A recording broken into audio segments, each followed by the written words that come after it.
Forge is Bungie's own map editor and has been used in various forms to create maps for Marathon, Marathon 2 Durandal, and now Marathon Infinity. The version of Forge included with this package is more complete and more powerful than any that have gone before it. Forge uses a simple 2D approach to pseudo 3D polygonal map making, much like the blueprint of a house. It also uses a separate 3D approach to texturing and fine-tuning the map's look and feel. Forge has the ability to pre-calculate certain aspects of the map, in essence making maps leaner, meaner, and faster. And it will also build maps that don't trigger the annoying "not made with Bungie tools" message when launched. Once we launch Forge, we can begin the process of creating a map level by selecting New Scenario from the File menu. Immediately, you're presented with a dialog box.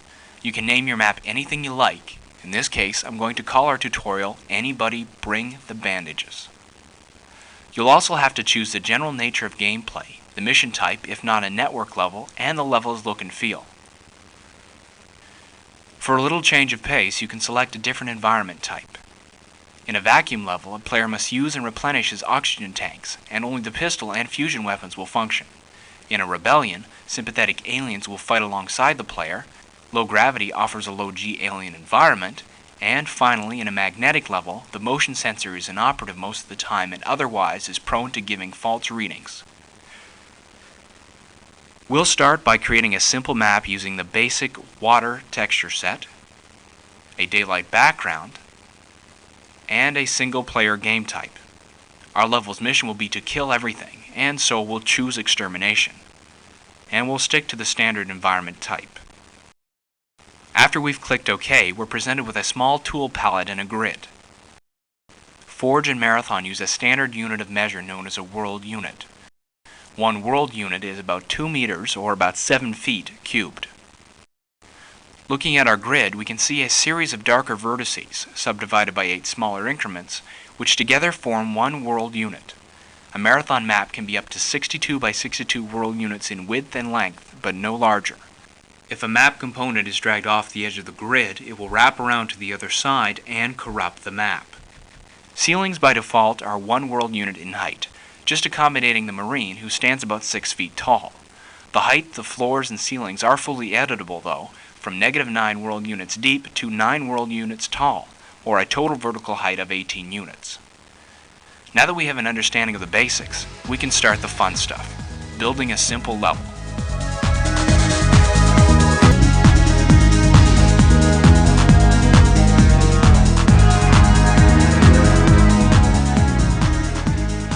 We're now going to create a simple 3D space with Forge. The tool palette's line tool is the primary tool used to create polygons, which are the building blocks of all Marathon maps. After selecting the line tool, we'll position the cursor over one of the dark vertices on the grid.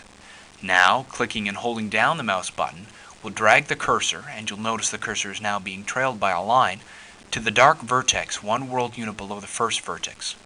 Once the cursor is over the second vertex, we can release the mouse button, and we'll see the first side of our upcoming polygon. We'll just repeat this procedure 3 times to make an enclosed outline of a square. Now, the most important step, we have to tell Forge that we want the outline to be a polygon. This is done with the Fill tool. Once we've selected it, we simply click on the inside of our square and it fills with white, making it a valid space in the 3D world. But one polygon does not a level make. Before we can see what our 3D world looks like, we'll need to add at least one more adjacent polygon and a player. Using the line tool, we can attach new lines extending from the existing vertices, like this.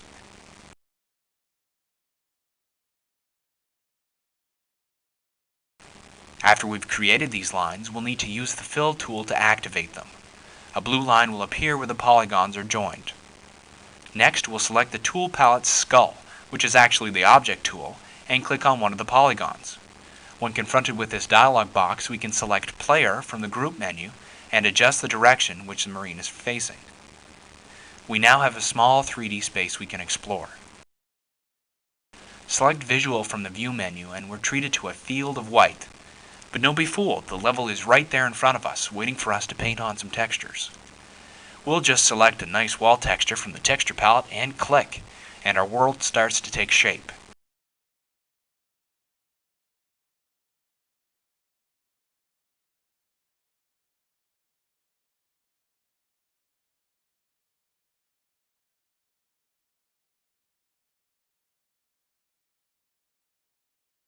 In visual mode, you can use the numeric keypad to move around just as you do in Marathon. Notice that when we hold down the Option key, the cursor changes to an eyedropper. This allows us to select any wall texture we see without going to the palette, and the next wall we click on will have that texture.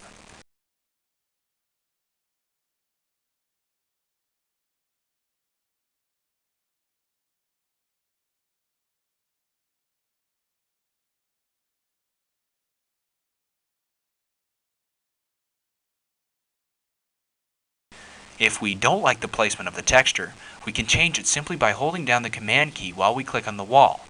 The texture will move with the mouse. We can also change the height of the floor and the ceiling of any polygon in this mode. All we need to do is press Caps Lock and click on the floor or ceiling we want, and then it will move up and down with the mouse.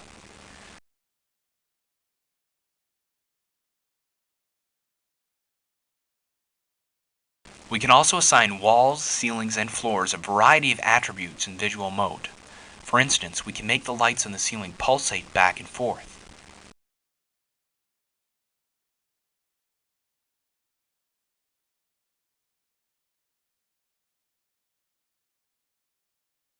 And I can also assign lighting values from among 20 presets. And I can create my own light types, but we'll get to that a bit later.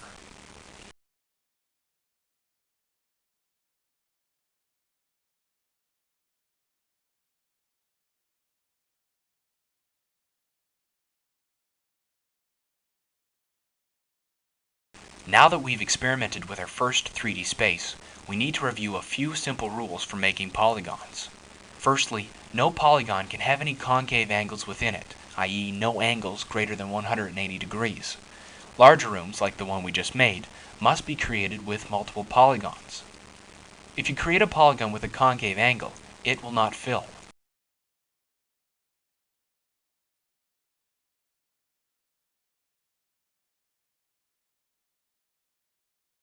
If you modify an existing polygon and make it concave, diagonal red lines will appear in the fill.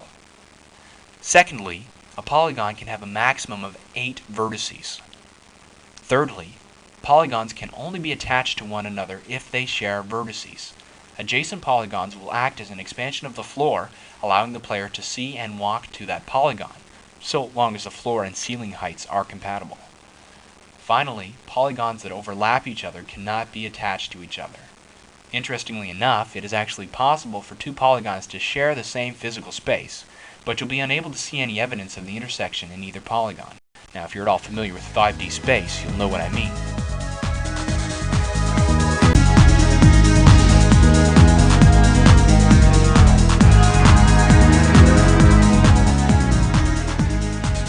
The basic purpose of this lesson is to introduce the concept of ceiling and floor height and the basic uses of platform polygons as doors and elevators. Our first task is to create a window. Using our existing map, we'll delete a vertex on one of our polygons. This will allow us to create an additional vertex which is necessary for our window. After we've plotted our first polygon once again, we can add a small rectangular polygon next to it, which will become our window. Adjacent to the window, we'll create another large polygon, which will become a room.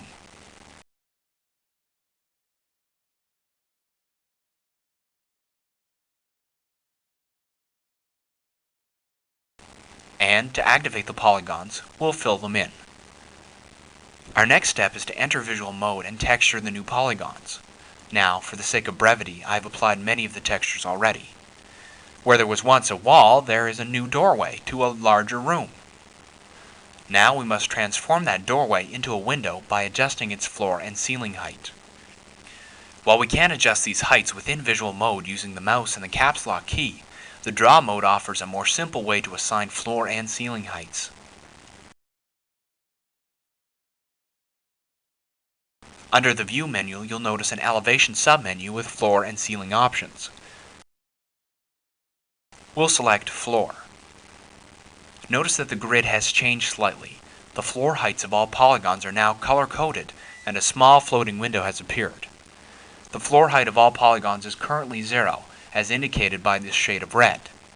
To create our window, we want to raise the floor of the window polygon. To do this, we need to create a new floor height. Double-clicking on the white box gives us the Edit Height dialog, in which we'll type 0.5 and click OK. With an elevation of 0.5 selected, we can simply click on the desired polygon to assign the height. We'll need to repeat the same procedure for the ceiling height. We'll select Ceiling and then double-click on the white box, enter a value of 0.9, and then click on the desired polygon to assign that height.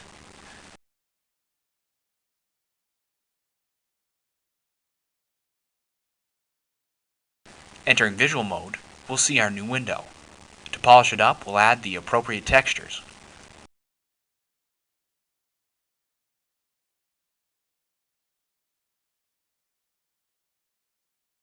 And there you have it. Our next task is to create a door. To begin, we'll add a few new polygons to our existing map. Now, all door textures in Marathon are 1 world unit square, so we'll make our door 1 world unit wide.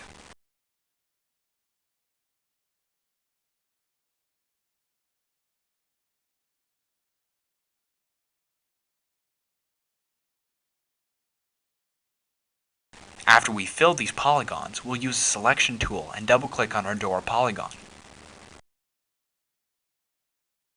An Edit Polygon dialog will appear. From the Type menu, we'll choose Platform. Now we'll click on Platform Data to specify the particulars of the platform. The Platform Parameters dialog offers a large number of platform options, which are explained more fully in your Forge manual. We'll take the simple route this time and choose the Fit door from the Type menu.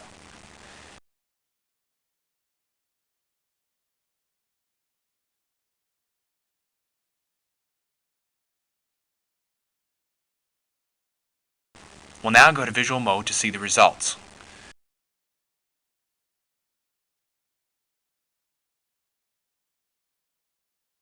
All we need to do now is apply a door texture, walk to the door, and use the Action key to open it.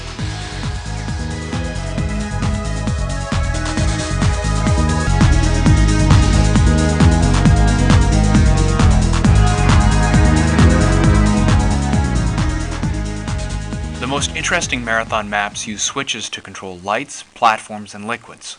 These maps also have information terminals and pattern buffers for use in single-player levels.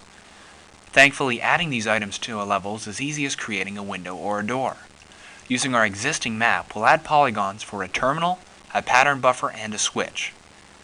Both pattern buffers and terminals are 1 world unit wide and half a world unit high. Switches, in turn, are 1/4 the size of a world unit. We'll inset the terminals just slightly, 1/8 of a world unit.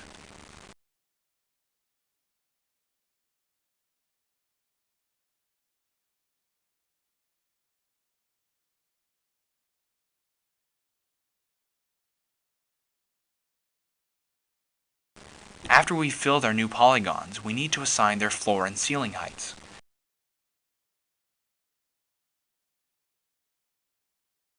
In the ceiling elevation window, we'll give all 3 new polygons a 0.9 height.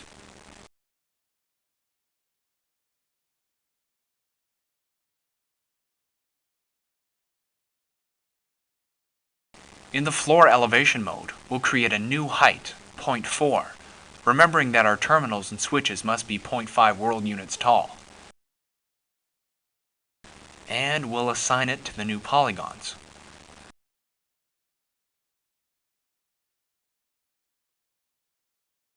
We'll now go to Visual Mode and add textures to these new polygons.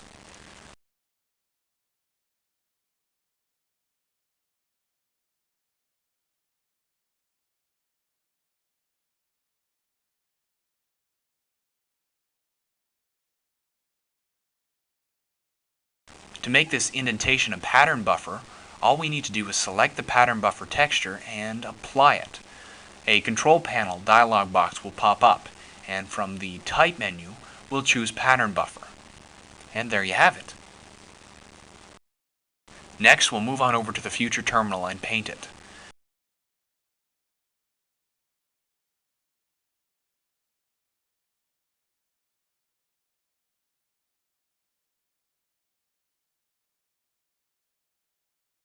To add the terminal function, we'll need to select the terminal texture and apply it. Now we'll need to drag the texture around a bit to place it properly.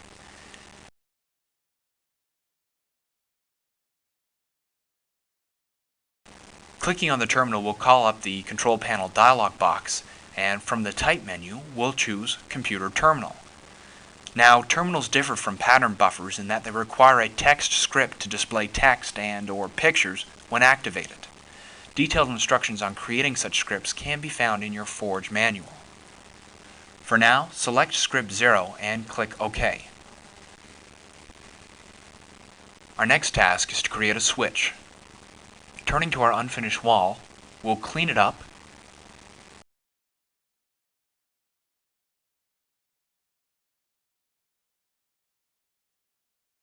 and we'll add the switch function by applying the switch texture.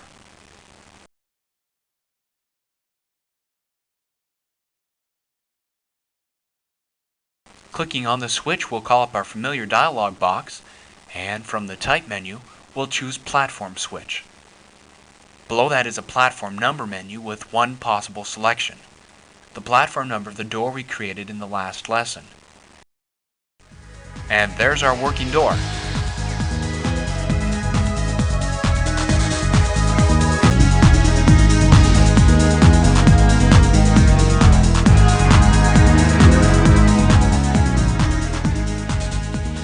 A great way to add additional dimension to any level you create is to include liquids. Now, each Marathon texture set has a unique liquid media type, and as a result, a level can only include a single type of liquid. We'll begin by changing the floor height of our large square polygon. We'll create a new depth of -2 world units and apply it to that room.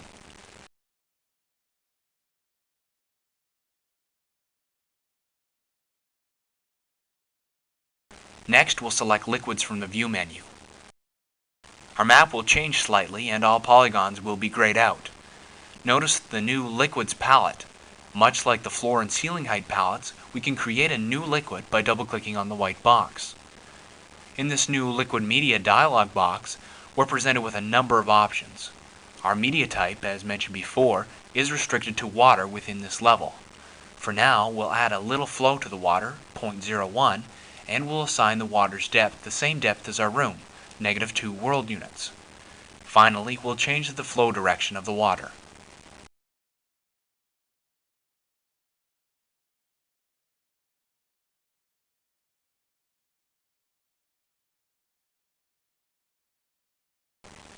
Entering visual mode, we can see that the liquid comes up to floor level and is flowing toward us. But to add a more dynamic element, it would be nice if the liquid not only had a current, but also a phase or undulation. In Forge, the variable controller for this type of effect is light type. So to create undulating water, we need to create a new light. When the liquid was created, it was assigned a light index of 0, or 100% brightness. If we go back to our liquids palette and change the liquid media's light index to number 10, we'll have a luminosity of 50%. Going back to visual mode, we'll see that the liquid comes up half as far as it did before, or 50% of its selected height. This means that light intensity determines the height of the liquid. It then follows that if light varies between 50 and 100% intensity, that the liquid would do the same. To get our undulating effect, we'll need to create a new light that oscillates. From the View menu, we'll need to choose Media Lights from the Lights submenu. We'll see a string of pre-configured lights and, at the end, the familiar white box. Double-clicking on this box allows us to create a new light. The Media Parameters dialog box offers a high degree of customization for lights in Marathon. Each option is explained in greater detail in your Forge manual. For our purposes, we'll choose Slow Oscillation from the preset menu. We'll click OK, and we've created a new light, number 21. Selecting Liquids from the View menu, we'll access liquid number 0 and set its media parameter to light number 21.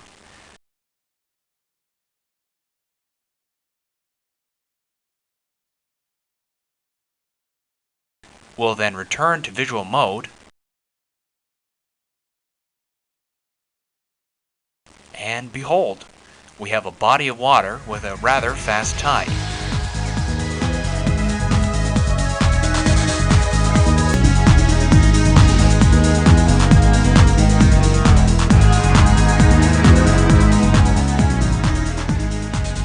Before we can complete our simple level, we'll need to add players, monsters, weapons, scenery, and specific polygon types.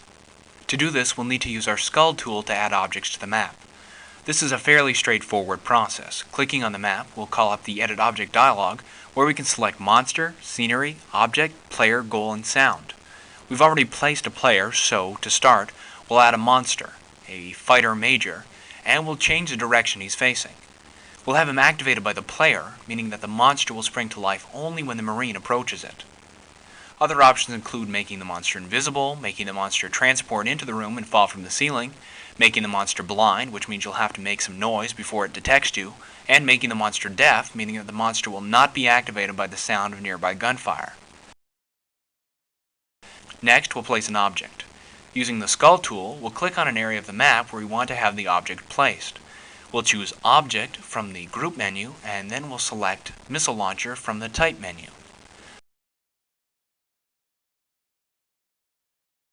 Finally, we'll place a piece of scenery. Again, using the skull tool, we'll click on an area of the map where we want to have the item placed. We'll choose Scenery from the Group menu, and then we'll select Alien Trash Can from the Type menu.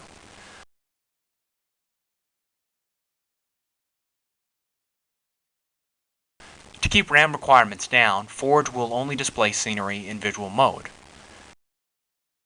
But we can see our trash can. For a more detailed explanation of the many object placement options, take a closer look at the Forge manual. It will also explain the use of specific polygon types, such as zone borders and monster triggers, which are used to optimize object and monster placement. After we've completed this step, we can merge our map to make it playable. A level, once completed, should always be merged. The merging process pre-calculates platforms and other areas of the map and makes it slightly faster. It also allows for the addition of chapter screens, chapter sounds, terminals, terminal pictures, and individual level physics, and gets rid of the annoying, not made with Bungie tools, startup message. For specific instructions on merging your map, please see the Forge manual.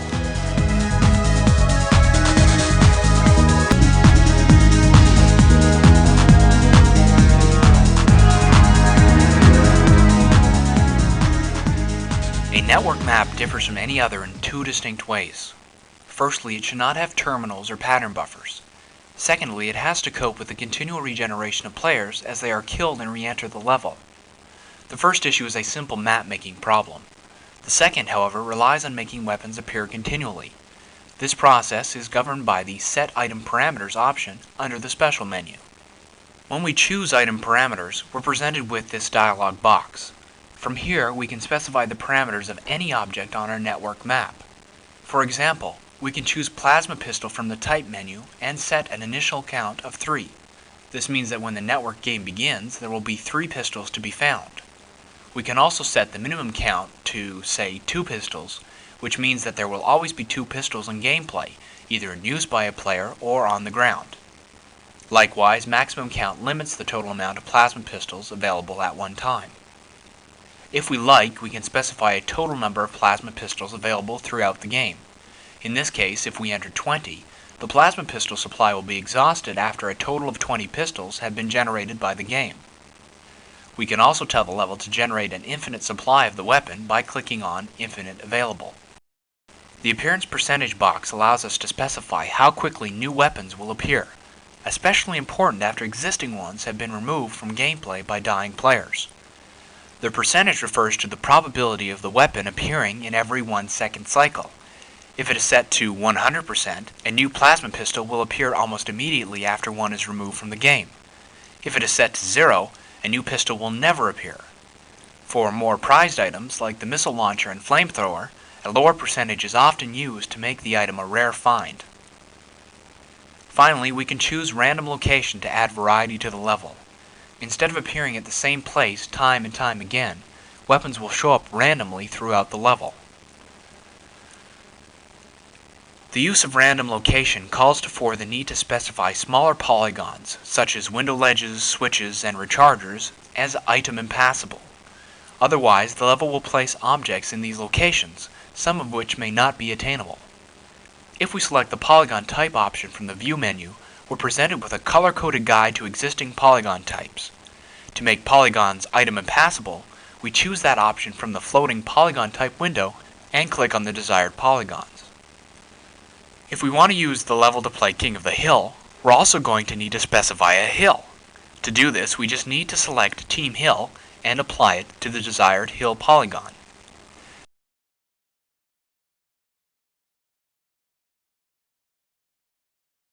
Finally, it is extremely important to place 8 player locations on the map. Using the skull tool, we can simply click on a desired location and add a player. Each of the 8 players' colors should be set to random so that the players are reincarnated randomly among the 8 locations. If not, a red player will continuously reappear in the same location, which can often be quite a drag. After we've completed this step, we can merge our map and make it playable. A level, once completed, should always be merged. The merging process pre-calculates platforms and other areas of the map and makes it slightly faster, and gets rid of the annoying, not made with Bungie's tools, startup message. For specific instructions on merging your map, please see the Forge manual.